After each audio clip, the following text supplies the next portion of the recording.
ஈழத்தமிழ் உறவுகள் அனைவருக்கும் என்னுடைய இந்நேர இனிய வந்தனங்கள்.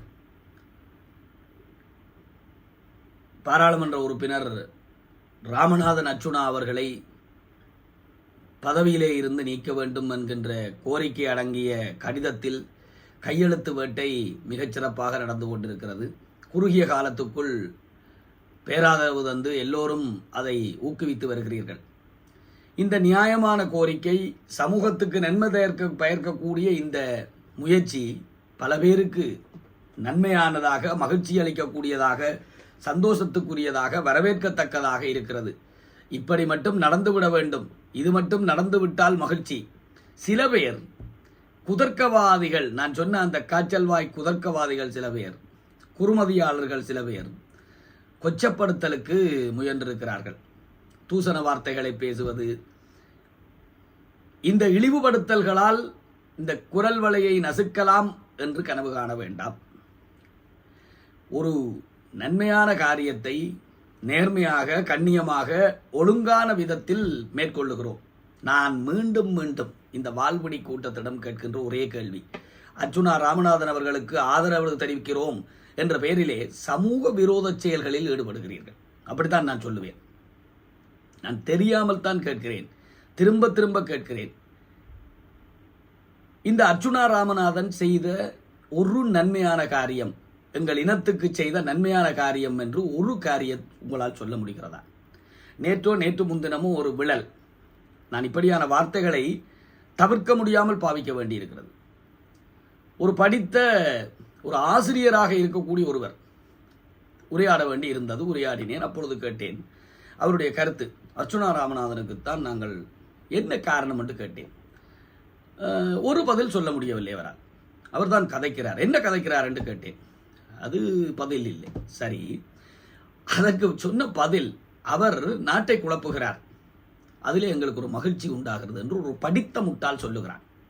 உண்மையிலே நான் சபிக்க தோன்றியது எனக்கு. பாருங்கள், எங்கள் இனத்திலே ஒரு இளைஞன் கைது செய்யப்பட்டிருக்கிறான். அந்த இளைஞனை, உனக்கு அவன் பாட்டு பாடினான், உன்னை நோகடித்தான், உன்னை இழிவுபடுத்தினான். ஆனால் சத்தியமாக சொல்லுகிறேன், அவன் பேசி அந்த பாடிய அந்த பாடலை நானும் கேட்டு பார்த்தேன். என்ன பிழையாக சொல்லிவிட்டான் என்று எல்லோரும் ஏற்றுக்கொள்ளும்படியாகத்தான் அவன் பாடியிருக்கிறான். உன்னுடைய தவறுகளை சுட்டிக்காட்டினால் தவறுகளுக்கு தகுந்த காரணங்களை சொல்லலாம், நியாயத்தை சொல்லலாம், மன்னிப்பு கேட்கலாம், திருந்த நினைக்கலாம். இது மனிதாபிமானம், இது மனிதனுடைய செயல். அதை விட்டுவிட்டு பாருங்கள், ஒரு மேலத்தைய பழமொழி என்று ஒன்று சொல்லுவார்கள், வாதத்தில் தோத்தவன் அவதூறுகளை பரப்ப விளைவான். அதுதான் இங்கே செய்து கொண்டிருக்கிறார்கள் அவருடைய அடிவரடிகள் சில பேர். நான் நினைக்கிறேன் அவருடைய இந்த வசூல் ராஜா தன்னுடைய வசூலில் இவர்களுக்கெல்லாம் பங்கு கொடுப்பார் என்று நினைக்கிறேன். அதையெல்லாம் எனக்கு வேண்டாம். நீ எதுவாவது செய்து கொள். சமூகத்துக்கு இனிமேலாவது, நான் மீண்டும் சொன்னேன், அந்த பதிவிலும் சொன்னேன், உண்மையில் நன்மை தரக்கூடிய ஏதாவது நடக்க வேண்டும் என்று நினைத்தால், எங்கள் இனம் என்கிறீர்கள், தமிழ் என்கிறீர்கள், தேசிய உணர்வு என்கிறீர்கள், உண்மையான தேசிய உணர்வு உங்களிடம் ஒரு துளியேனும் இருந்தால், இனத்தை கொச்சப்படுத்துகின்ற, இனத்தை காயப்படுத்துகின்ற அதாவது அந்த இளைஞன் கைது செய்யப்பட்டு விட்டான். அந்த இளைஞனை பார்த்து, இளைஞன் சிறையிலே போன பிறகு நேற்று அந்த பைத்தியம் சிரித்த சிரிப்பை பார்த்திருப்பீர்கள். வெட்கப்பட்டு, அதாவது இவ்வளவு வக்கிரமான ஒருவன் ஒருபோதும் இந்த இனத்துக்கு தலைவனாக, இனத்தினுடைய பிரதிநிதியாக இருக்க முடியாது, இருக்கக்கூடாது. அதை போல ஒரு சாபக்கேடு தமிழுக்கு இருக்கவே முடியாது. எப்படியடா உன்னால் சிரிக்க முடிகிறது? அந்த தாயினுடைய வகுத்தறிச்சல், அந்த உறவுகளுடைய வகுத்தறிச்சல் உன்னை சும்மா விட போகிறதா? நினைத்துப்பார். அவருடைய கைதுக்கு பின்னால் இவருடைய முயற்சிகள் இருப்பதாக எல்லாம் சொல்லுகிறார்கள். நான் ஒருபோதும் சரியாக தெரியாத விடயங்களை கதைக்க முற்படுவதில்லை. சரியாக தெரியாத விடயங்களை அபாண்டமாக பழி சுமத்துகிற வேலையை நான் செய்வதில்லை. அது இவர் செய்திருக்கலாம், அது இருந்தால் அது ஆதாரத்தோடு கதைக்க வேண்டுமே தவிர பழி சொல்ல நான் விரும்பவில்லை. இந்த சிரிப்பு இருக்கிறதே, அந்த இளைஞன் கைது செய்யப்பட்டு சிறையில் வாடுகிற போது சிரித்த சிரிப்பு இருக்கிறதே, இது ஒரு துளி கூட, நான் சொல்லுவேன் 10 பிறவிகளில் கூட மனிதாபிமானம் இவருக்கு பக்கத்தில் வருவதற்கு கூட நியாயம் இல்லாத அளவுக்கு மிருகத்தனமான, அரக்கத்தனமான குணங்களோடு இருக்கிறார். இப்படியான ஒருவரை கொண்டு வந்து குழப்ப வேண்டும், சமூகத்தை அநியாயத்துக்கிடமாக குழப்ப வேண்டும் என்று பேசிக்கொண்டிருக்கிறீர்கள்.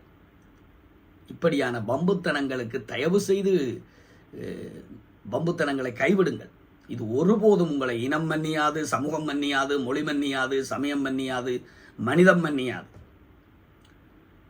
இதற்கு உடனே எனக்கு தெரியும், சாவகச்சேரி கிறுக்கன், அந்த கிறுக்கன், இந்த கிறுக்கன் என்று பேக் ஐடியால கொண்டு வந்து தூசணம். அடே, நீ பேசுகிற வார்த்தை உன்னுடைய கண்ணியத்தை குறைக்குமே தவிர என்னை ஒன்றும் காயப்படுத்தாது. நீ விரும்பிய அளவுக்கு அதுக்கான பாவங்களை அனுபவிப்பீர்கள், அவ்வளவுதான் சொல்லுவேன்.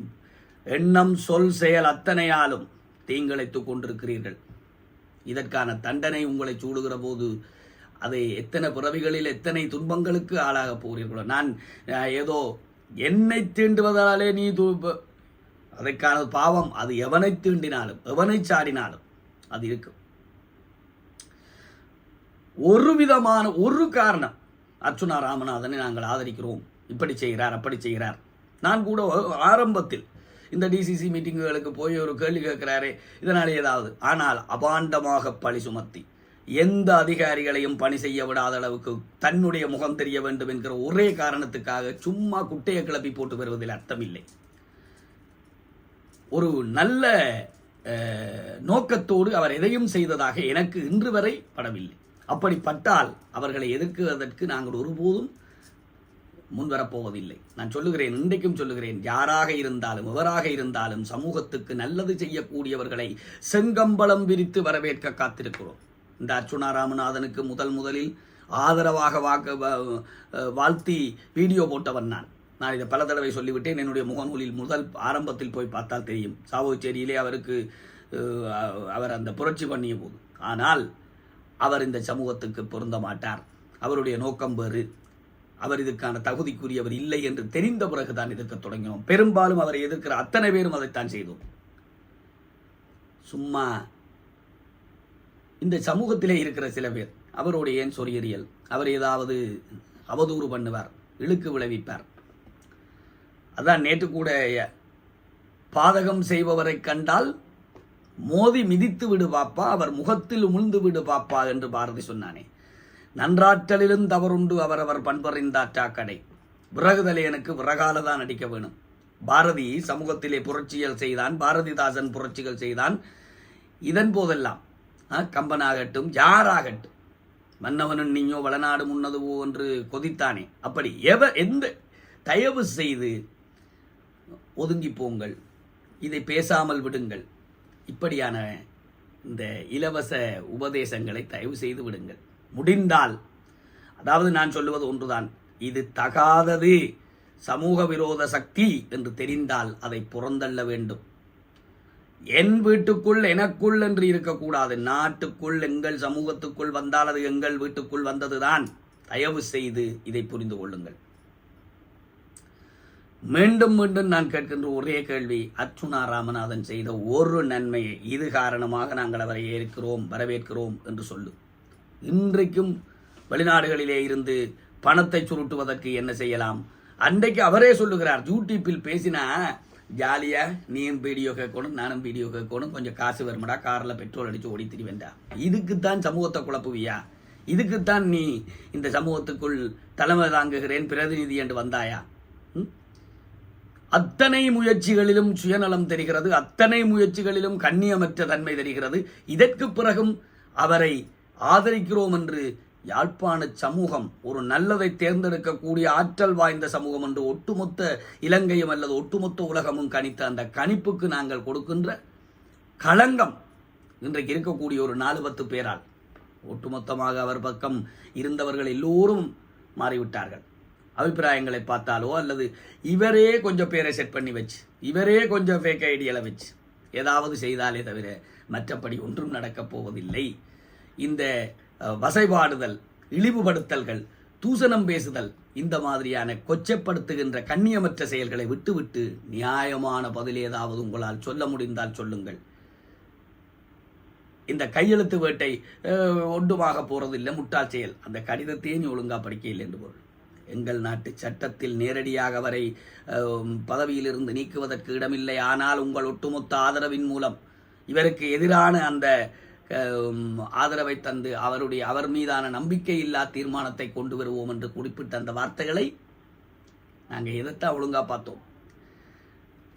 எதுவாயினும் ஆகுக, ஆனால் இந்த தீய சக்தியை சமூகத்திலிருந்து விரட்டுவது என்பது தவிர்க்க முடியாத ஒரு சமூக கடமை என்று கருதுகிறேன். மீண்டும் ஒரு நல்ல பதிவோடு சமூகத்தை சந்திக்கிறேன். அதுவரை உங்களிடமிருந்து விடைபெறுகிறேன். சாதனை செய்க பராசக்தி, சாதனை செய்க. நன்றி, வணக்கம். Subscribe the channel and like, comment, share.